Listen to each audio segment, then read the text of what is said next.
தொடர்ந்து உங்க குரல் ஒழிச்சிட்டு இருக்கு. ஆனா தொகுதி வரையறை அப்படின்றதுல கொண்டு வரும்போது பிரதிநிதித்துவம் குறைன்னு சொல்றதை கடுமையாக எதிர்க்கிறாங்க. அது எந்த அளவுக்கு அந்த எதிர்ப்பு வலுப்பெறும்னு நீங்க நினைக்கிறீங்க? அவங்க இங்கே நம்மளுக்கு குறையலைன்னு சொல்லிட்டு வடநாட்டில் உள்ள மாநிலங்களுக்கெல்லாம் அதிகப்படுத்திடுவாங்க. அது ரொம்ப பாதிக்கும் நம்மளை. அவங்க பில்ஸ் எல்லாமே அவங்கள வச்சே பாஸ் பண்ணிடுவாங்க.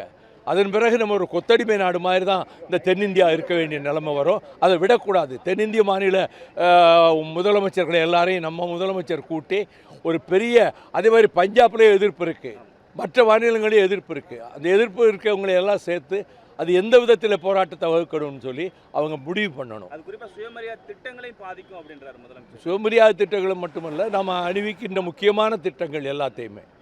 குறிப்பாக வந்து இந்தி எதிர்ப்பை பொறுத்தல மற்ற மாநிலங்களும் கூட தங்களுடைய எதிர்ப்பை பதிவு செய்ய ஆரம்பிச்சிட்டாங்க. ஆமாம், அவங்களுக்கு கர்நாடகம், கேரளம், ஆந்திரம் இப்பொழுது இந்திய எதுக்குது, பஞ்சாப்லேயே இந்திய எதுக்குறாங்க, மகாராஷ்டிராவிலே இந்திய எதுக்குறாங்க. இப்போ அனைத்து கட்சி கூட்டத்துக்கான அழைப்பு விடுக்கப்பட்டிருக்கு. குறிப்பாக 45 கட்சிகளுக்கு அழைப்பு விடுக்கப்பட்டிருக்கு. இது எவ்வளோ முக்கியத்துவம் வாய்ந்தமான ஒரு தீர்மானம் நிறைவேற்ற வாய்ப்புகள்? நிச்சயமாக இவ்வளவு கட்சிகளையும் கூட்டி ஒரு அனைத்து கட்சி கூட்டம் சமீபத்தில் நடந்ததே இல்லை.